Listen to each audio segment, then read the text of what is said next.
I was a deputy inspector in charge of approximately 5 precincts. There was a law forbidding masquerade, and they considered wearing a dress for a male masquerade. There were no instructions except put them out of business, and the situation was quite bad when it came to the Stonewall. The first police officer that came in said, "The place is under arrest. When you exit, have some identification, and it'll be over in a short time." This time they said, "We're not going." That's it. We're not going. And they didn't go. As they were exiting the place, instead of going to the police cars, and they went on their own, they were calling their friends from everywhere. We had maybe 6 people, and by this time there were several thousand outside. You didn't have the manpower. And the manpower for the other side was coming like there was a real war. And then that's what it was. It was a war.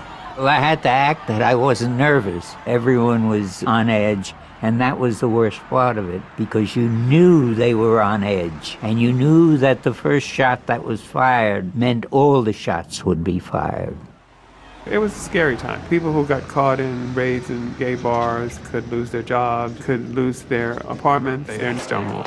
I didn't think I could have been any prettier than that night. I told the person at the door, I said, "I'm 18 tonight." And he said to me, "Little SOB, you could have got us in a lot of trouble. You could have got us closed up." Well, little did he know what was going to happen later on was to make history.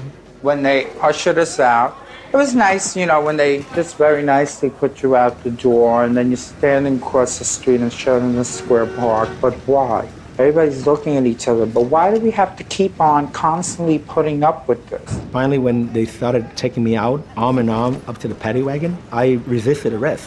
I jumped up and I sprung back, knocking the 2 arresting officers to the ground. And a whole bunch of people in the paddy wagon ran out. You could hear a lot of noise from the protesters. And it was a real good sound to know that you had a lot of people out there pulling for you.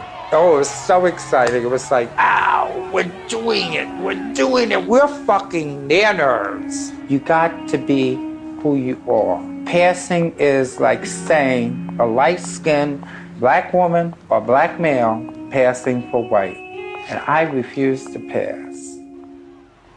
There were middle-class white kids, there were Spanish kids, Puerto Ricans, blacks. It was a wide mix of young, happy gay people. People that wanted to go out and have a good time. What was the crime that was being committed here? In 1969, that was illegal. And they cracked down and tried to make it illegal from then on. And all of straight America, in terms of the middle class, was recoiling in horror from what was happening all around them at that time. The Stonewall was reopened. Gay people were standing around outside. The mood on the street was they think that they could disperse us last night and keep us from doing what we want to do, being on the street saying, "I'm gay and I'm proud." Let's see if they can. There was no such thing as gay rights. Gay rights didn't become an issue or even a phrase in the English language until that following week. The gay movement started that week.